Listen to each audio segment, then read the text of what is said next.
this is test your knowledge questions in chapter 2 of study material related to liability to pay tax. Panini Private Limited, Jaipur, agrees to sponsor a sports event organized by Pink City Club in Jaipur. Panini Private Limited has paid an amount of 5 lakhs for such sponsorship of the sport event. Consequently, the said event was named after the brand name of Panini Private Limited. Examine who is the person liable to pay tax in this case. Is it sponsorship of a recognized sports body? No. So, if this is sponsorship of recognized sporting event, then it will be exempted. But here it is a club. So, what is a recognized sports body? National Sports Federation, Inter-University Sports Board, Paralympic Committee, Indian that is Olympics, okay, Indian Olympic Association. Then we have Panchayat Sports Board, so that will only be called as, and Central Civil Services Culture and Sports Board, that will only be called as recognized sports body. If they conduct any event, for that event if the sponsorship money is paid, then it will be exempted. But here it is conducted by Pink City Club, Jaipur, which means it will not come under recognized sports body. So, therefore, this service will be taxable. And in sponsorship services, as per section 93 read with notification 13/2017, if the recipient is body corporate or firm, who is the recipient? One who pays the sponsorship money is the recipient. Who is paying sponsorship money? Panini Private Limited. So, it is a body corporate. So, therefore, it will come under RCM.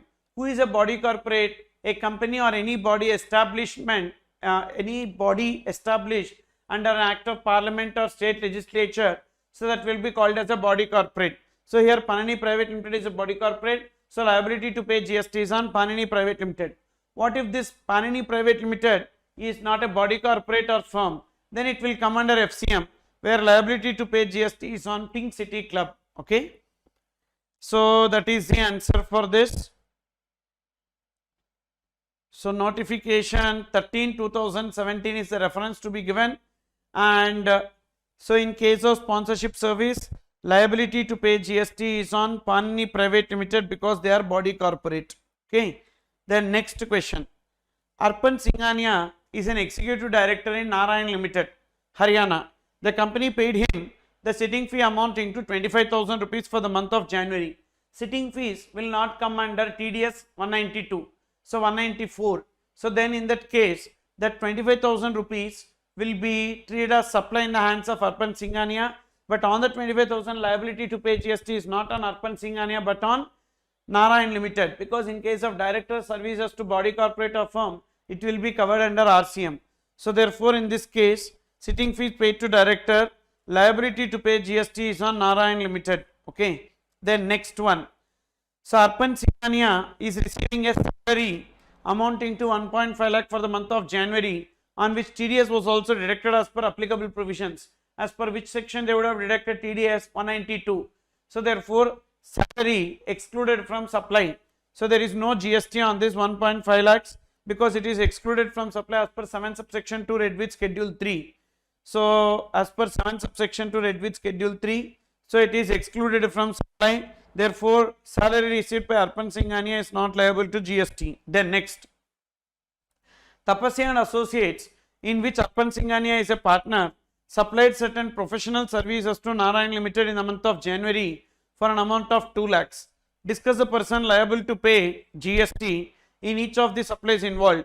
So in this case, it is not services provided by director to company. Tapasya and Associates is a firm in which this director is a partner. Now he is not providing service, the firm is providing service. That's a normal case. So we don't have anything under RCM in this case. So therefore it will be coming under FCM. Liability to pay GST is on Tapasya Associates. Tapasya Associates is liable to pay GST on the same. Then question number 3. Suvidha Technologies is in the business of development of e-commerce platform for various customers.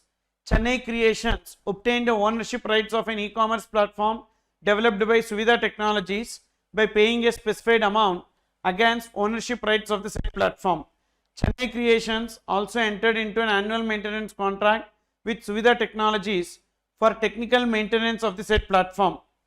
So here, this Suvidha Technologies is in the business of development of e-commerce platform, and Chennai Creations obtained the ownership rights of a e-commerce platform owned by Suvidha Technologies. And what Chennai Creations is doing, they are supplying their own goods and services through the said platform to ultimate consumers. Examine who is the e-commerce operator in the given case as per the provisions of GST law. The one who operates or develops an e-commerce platform is known as e-commerce operator. So e-commerce operator has been defined as, so electronic commerce means supply of goods or service or both, including digital products over digital or electronic network. Further, e-commerce operator means any person who owns, operates or manages digital or electronic facility or platform for e-commerce. So because of that reason, so who is owning, operating and managing the digital platform? Chennai Creations. So Chennai Creations will be treated as the e-commerce operator. Then what is the role of Suvidha Technologies? Mere develops the e-commerce platform. So they will not be called as e-commerce operator. So thus Suvidha Technologies cannot be termed as e-commerce operator in the given case, and Chennai Creations is the e-commerce operator. Now they are making their own supplies of goods. Will it be called as supplies through e-commerce operator? No. So why? When a person is owning a e-commerce website, through that e-commerce website, if he is making his supply of goods or services, that will not be called as supplies through an e-commerce operator. Of course, that is not asked in the question, but that's an extra point. Then question number 4, this is related to composition scheme. 5 also,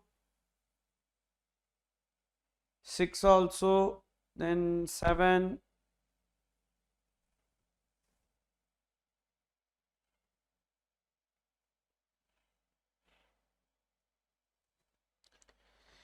Yes, all these are related to composition scheme.